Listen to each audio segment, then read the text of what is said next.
Welcome back, guys, for the 2018 States Round 1 Back 9 footage brought to you by Jomez, sponsored by Innova Disc Golf.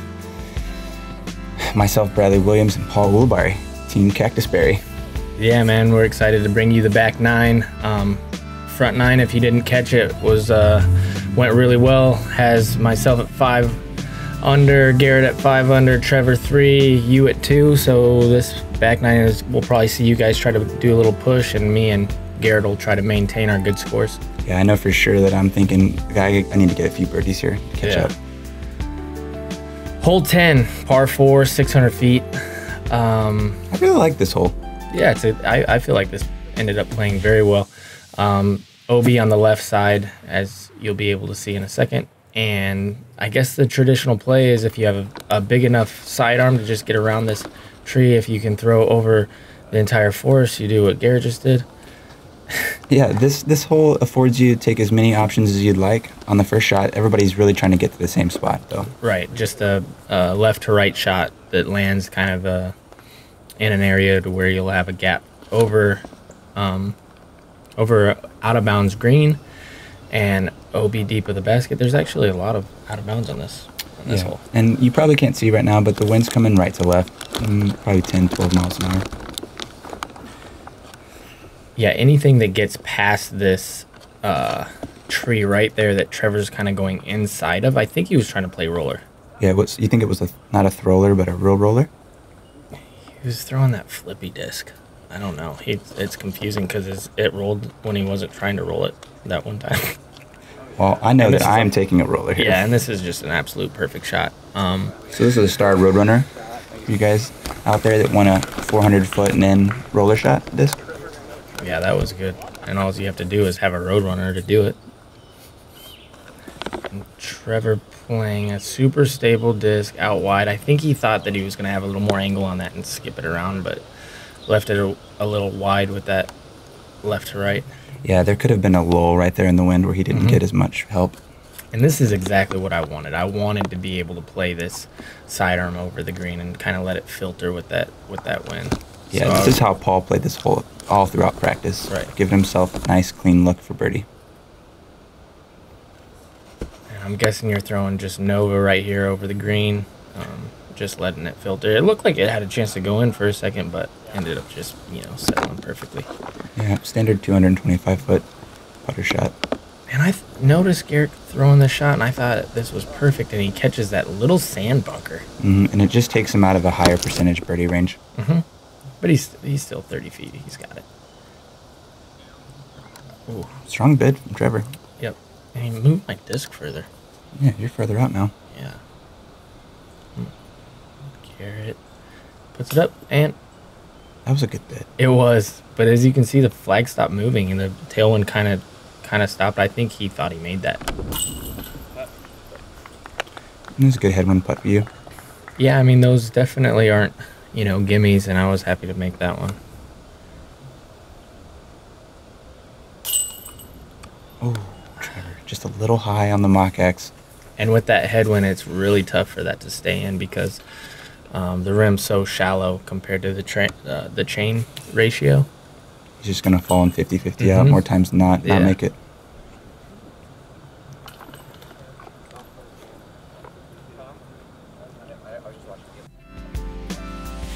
I don't know what we were saying. Yeah, a little chitter-chatter between you and Garrett. Oh, I was commenting about how his putt looked really good. I was watching his mechanics. Oh, right. He looked really confident. Just surprised he didn't get the drop.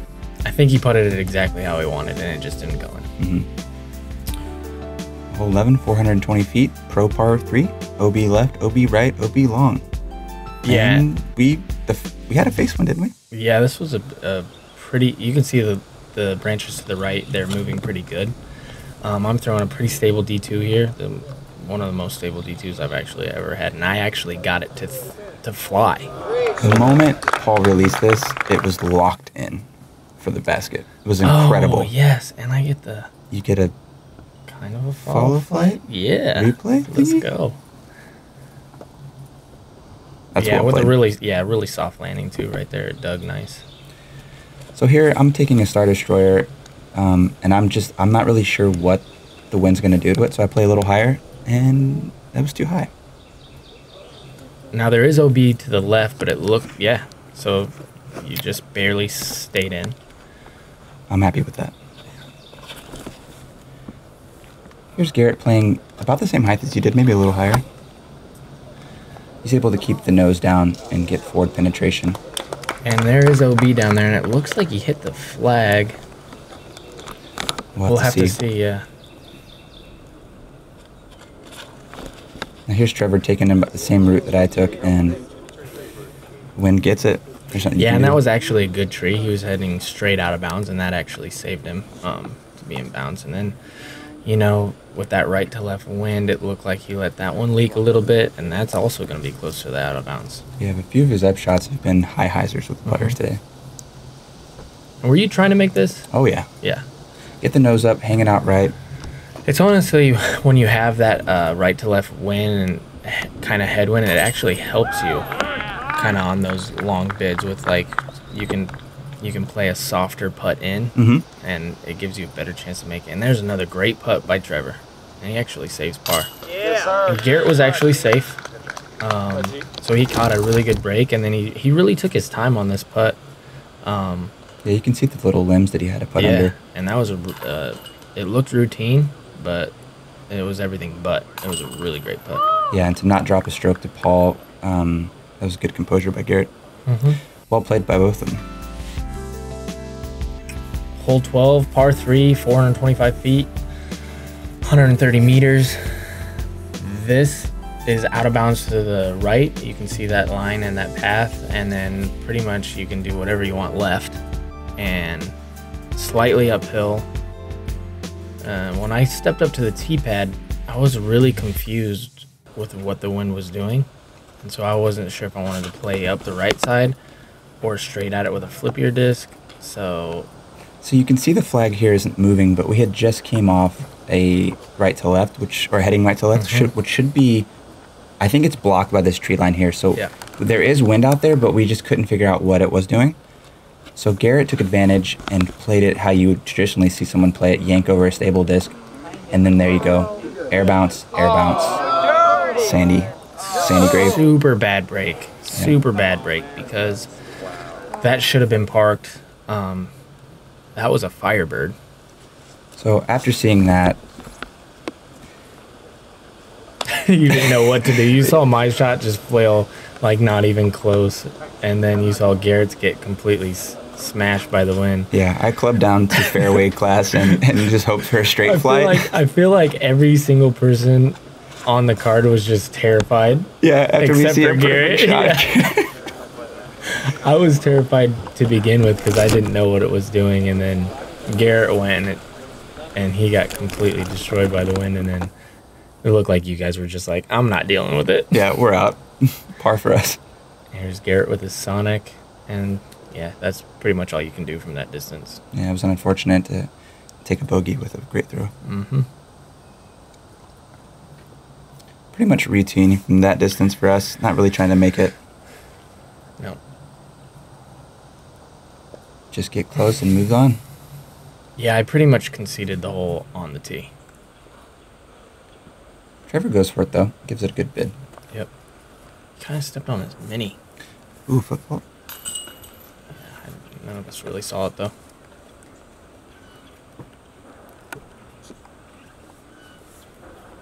Yep, so all these are just going to be little tap-ins. Garrett's going to be taking the lone bogey, and we're all taking pars on really a gettable hole. Like, I was, in hindsight, I was pretty disappointed with my score. Yeah, in practice, everybody had a inside the circle putt. Well, moving on to hole 13. This hole is just like hole 5. You're handcuffed. You've got an OB lake here. You've got an OB river left. You've got OB long, and you have almost no option off the tee. Yeah, and you have a hyzer. If you throw it perfectly, you can hyzer flip something down the middle and then kind of get it to drift right and then hit the hillside and hope it stays. And I go, I'm scared to death. I'm going to throw sidearm. And I'm going to kick straight OB, I thought. But actually, that pond kind of ends, and I ended up drifting over the pond safe. Yeah, it's a 14's fairway. Should have a look here. The thing about this hole is you have to fade in before the bunker. And at best, you're going to have a 50-footer, which you're probably not going to run anyway. Yep. This is a complete misfire here. This is when you get so handcuffed off the tee that you're tense and you miss the gap by 12 feet and you get a better result than the guy who missed the gap by 2 inches. Sure. And then to the viewer, they're probably looking at this hole because I'm seeing it right here, and it looks totally doable. It looks like you can just play kind of a wider hyzer like he tried to do right there. But you can see how fast the tree comes into play. So you're really stymieing the full release, and then you've got to worry about the bunker to the right and then the OB left with the skip. Yeah, nobody really did a very good play there. No. And I have a pretty standard upshot here. And you tick one piece of Texas grass and the nose gets up and kills your shot. That was so disappointing. Like, a tear came to my eye when that happened. I'm like, oh yeah, easy up and down, chunk chunk, in a bush, in a sticker, poison oak. Yeah, and now Paul's gonna have to take a risky putt for the par with OB right behind the basket. Yeah, unless I just lay it up. Yeah, this is a layup. Every day, all day. Yep. And so yeah, I'm sitting here like, should I run it? Should I not run it? Should I? And I'm like, yeah, run it. And then I didn't commit at all. And if Paul crests that hill, he's immediately out of bounds. Yeah, good break actually for me to even be able to take bogey after that putt.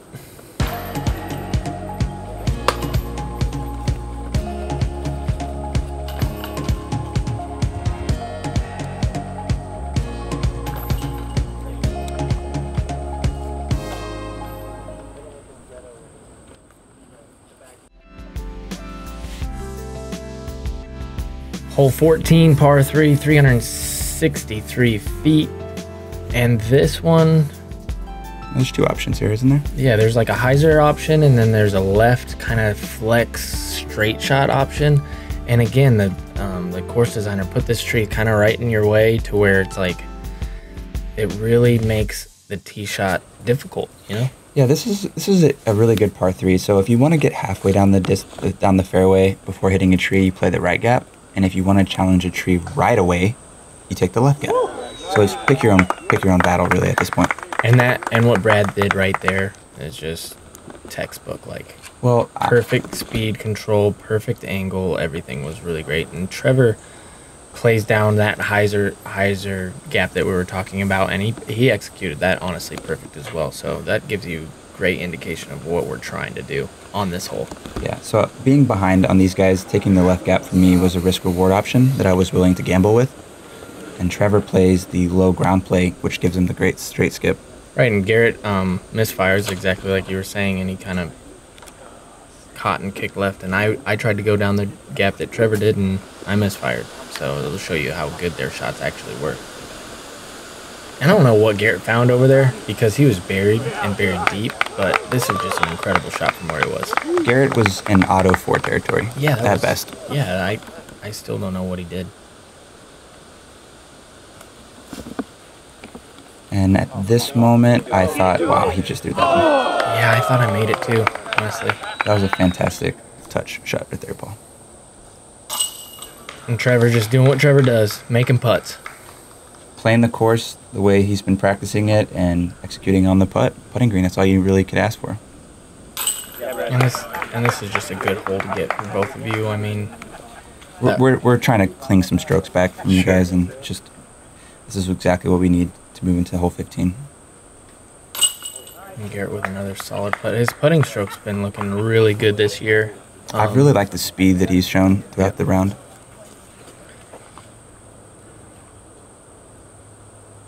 And me and Garrett are just happy to come out with par there.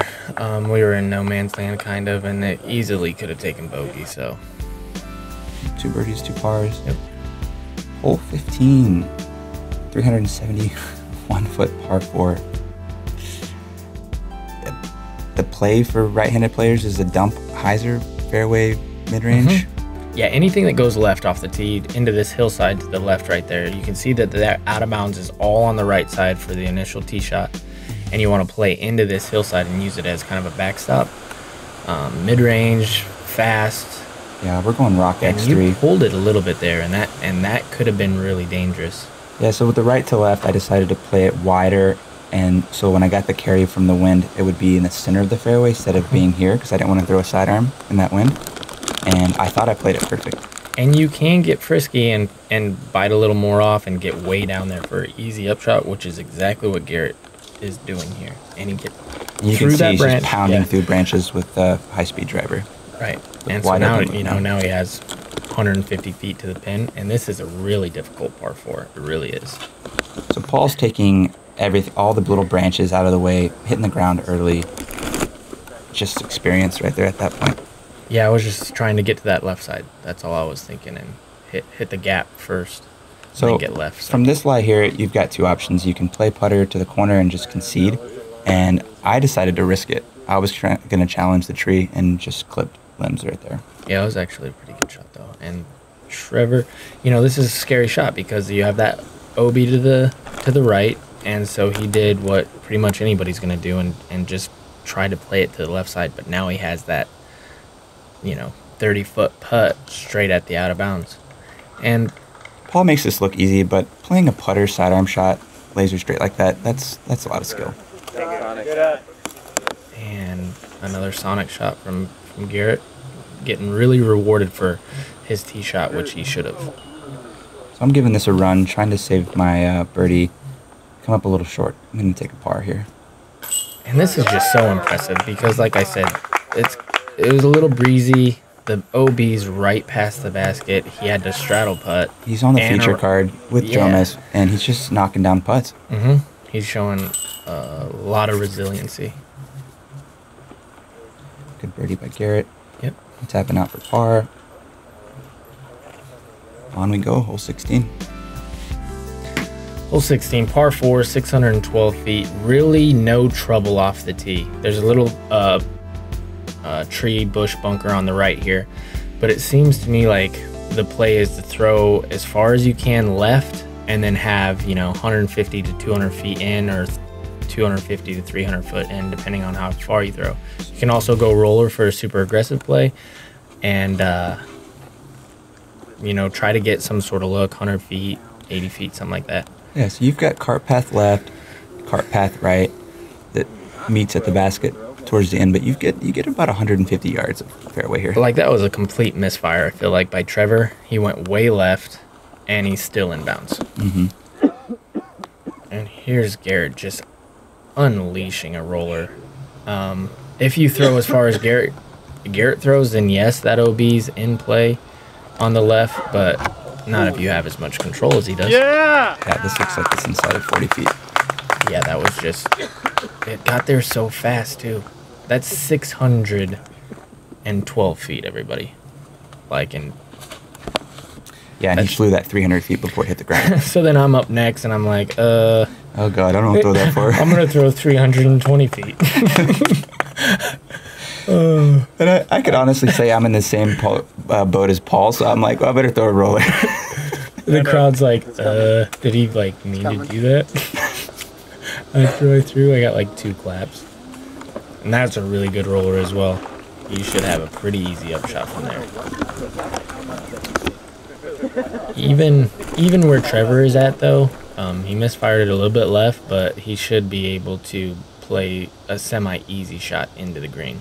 Yeah, he's looking at 260 feet. And he catches that tree, but he gets a nice little roll, and that should be totally doable. Not a gimme, but he should expect to make that. Oh, this looks good. Did it go in? I got a nice skip, but I was just happy. I actually played that hole blind, and I was just happy to have the right distance read from where I was. So this is me giving it a bid for the eagle and leaking it left a little bit. Yeah, that was a really great roller to even have a look. Garrett with a sonic. Give it to him. Wow. Oh, he thought he made it. He thought he made it. Yep. Trevor. And it just looked like he didn't commit. Like he almost thought that he had it, And what happened there? Mental or just kind of a mental for sure. Mental. Rushed the putt, didn't take a pre-shot routine, just wanted to get it in. And that's why it's important, guys, when you're inside of 20 feet to just take your time, breathe. That every stroke counts, and if you're rushing, stuff like that can happen. Yeah. So that's hole 16, hole 17, par 4, 656 feet. You're kind of having to play a power straight shot with a little turn, OB deep from the tee shot, and then it kind of bends to the right over this pond. This is a really scenic hole. Yeah, 400-foot drive here is not asking too much from these players, and it still gives you a good chance of birdie. Sure, and Garrett's sitting at -8 under, and I'm sure he's still thinking birdie. He's still, got the foot on the gas, and he gets a really great kick there, which is actually going to give him a shot into the green. If you pinch yourself off right, you will be blocked off and have really no shot. And I'm just on a low. Yeah, this is the preferred route here, and Paul just gets slammed. Yeah, I wasn't expecting that. I thought with the left to right it would actually lift my Anheuser, and totally didn't. So, whatever. So here's Trevor throwing just a little bit higher, and you can see still getting pushed. Yep. We expect these shots to carry over the little valley there. Yeah. So after seeing that, I'm just going to go roller. Yeah, and I thought about this off the tee, but I wasn't sure what the wind was doing. And this disc is a fighter. Yes, sir. He makes the corner going straight at the pin and then straight in. That was incredible, though. That was a little bit of a sad face after it. Yeah, the camera does not give you justice for how good that shot was thrown, and I'm just conceding. I don't know the distance. I didn't play this hole in practice, and I didn't want to, get slammed again into the pond, so I just conceded the hole and tried to take par. Yeah, Paul being about 170 feet shorter than you anticipated, just making the smart play, forcing the other players to step up, and Trevor takes advantage of the opportunity and throws it too strong.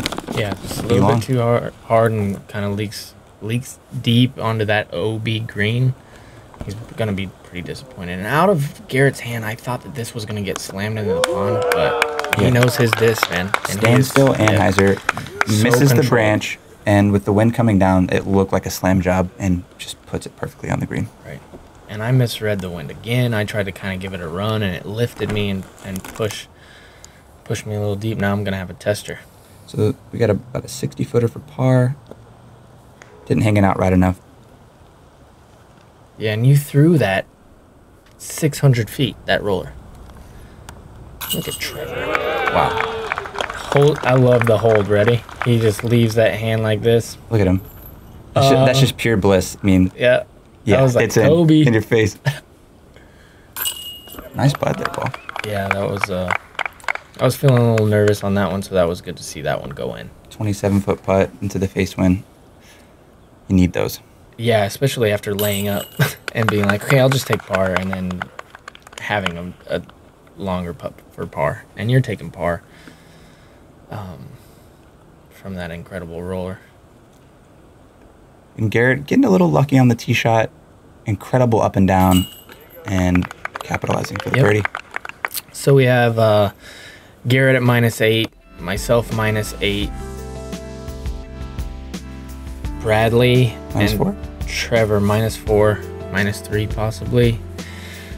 Coming into the last hole, so pretty tight between me and Garrett, and Bradley and Trevor just. And this hole feels like a must get. Yeah, scrapping out a score for sure. We're playing up a steep incline on the green, 360 feet with a driver, where everyone's looking to finish off their round with a deuce here. Yeah, you two are sitting at -4. And Garrett throws Firebird. Because he can. Yeah, it's so high, too. I couldn't believe how high he threw this with how much distance. And he kind of got a bad break there. That's the one thing you can, or you need to miss. And I'm just trying to get in front of this tree, give myself a look. And I do that. I'm a little further left than I obviously wanted to be, but that... Just a slight misfire. Cool, yeah. But it's a pro misfire. You're still on the green putting for deuce. And Trevor, maybe having a little bit of anxiety about seeing your shot, decides to play it online strong and just gets it flat. With how he's putting, though, I'm sure he's just telling himself to get it anywhere near the basket. Yeah. So At this point, I have no other option but to get it close. I need strokes. Yeah, and you just throw, you know, the shot you're supposed to throw as a professional, just hyzer right at the hill, and you even get a FollowFlight.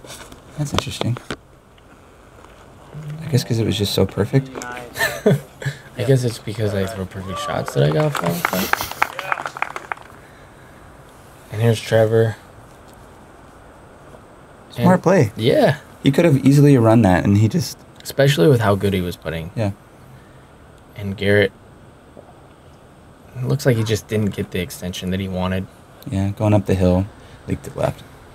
So here we go. Paul, side hill putt, needs to putt it left of the basket. Hits it really well. Yeah, I thought I made it, and I run down to try to get my bag, but luckily my boy Brad had my back. If I hit one of those bags, or I think my bag, it's a 2-stroke penalty. So I was happy that you did this, and I rolled pretty far. Just kind of a bad break, you know. I putted that putt exactly where I wanted, and yeah, Paul's trying to miss the right side of the basket so he doesn't get the cut roll. Plays it pretty much perfect, center, a little high. Yep. Very unlucky for the rollaway. Yeah, just a bad win read, honestly. And then you get the nice birdie, the lone birdie on the card. I'm sure you feel good about that. Garrett tapping in here for par and a really clean 8 under round. I'll be tapping in for bogey, Trevor for par. And yeah, so we have 8 down, 7 down, 5 down, 4 down. Thank you guys for joining us for the back 9 coverage of the 2018 Texas State Championships. Catch us on round 2. Yeah, we're going to be in Texas Army Trail. It's a wooded course, very technical. We have Garrett Gurthie, Anthony Perkins, Tanner Garand. Ooh, Matthew Hall. And myself. Local favorite, Matt Hall, making it up on the second card. Yep. Joey Hinkle. Yeah. Should be a great round 2. Yeah, thank you guys for checking out round 1 coverage. I had a great time here with Paul Ulibarri, and we'll see you for round 2. See you guys. Thanks.